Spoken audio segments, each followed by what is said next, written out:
ഒരു ചെറിയ മിസ്റ്റേക്ക് മതി നിങ്ങളുടെ അക്കൗണ്ട് വൈപ്പ് ഔട്ട് ചെയ്ത് പോകാൻ. ഫോറക്സിൽ ലോട്ട് സൈസ് എന്താണെന്ന് നിങ്ങൾക്ക് അറിയാമോ? ഒരു മിനിറ്റിൽ നമുക്കത് നോക്കാം. ലോട്ട് സൈസ് മീൻസ് നിങ്ങൾ എത്ര ക്വാണ്ടിറ്റിയിൽ ട്രേഡ് എടുക്കുന്നു എന്നുള്ളതാണ്.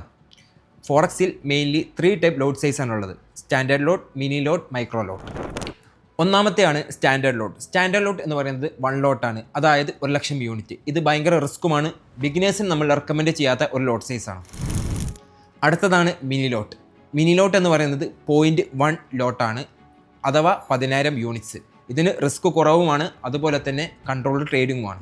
And the last one is micro lot, അതായത് 0.01 ലോട്ടാണ്, അഥവാ 1000 യൂണിറ്റ്സ് ആണ്. ബിഗിനേഴ്സിന് ട്രേഡ് ചെയ്ത് പഠിക്കാൻ ബെസ്റ്റ് ആൻഡ് സേഫസ്റ്റ് ഓപ്ഷനാണ് മൈക്രോ ലോട്ട്. ലോട്ട് സൈസ് കൂടിയാൽ പ്രോഫിറ്റും കൂടും, ബട്ട് അതിൻ്റെ കൂടെ ലോസ് കൂടെ കൂടും. ഒരു വ്രോങ് ലോട്ട് സൈസ് എടുക്കുന്നത് ഗാംബ്ലിങ്ങിന് തുല്യമാണ്. പ്രോപ്പർ ലോട്ട് സൈസ് കാൽക്കുലേറ്റ് ചെയ്ത് പഠിക്കാൻ be part of my traders arena. Let's trade together.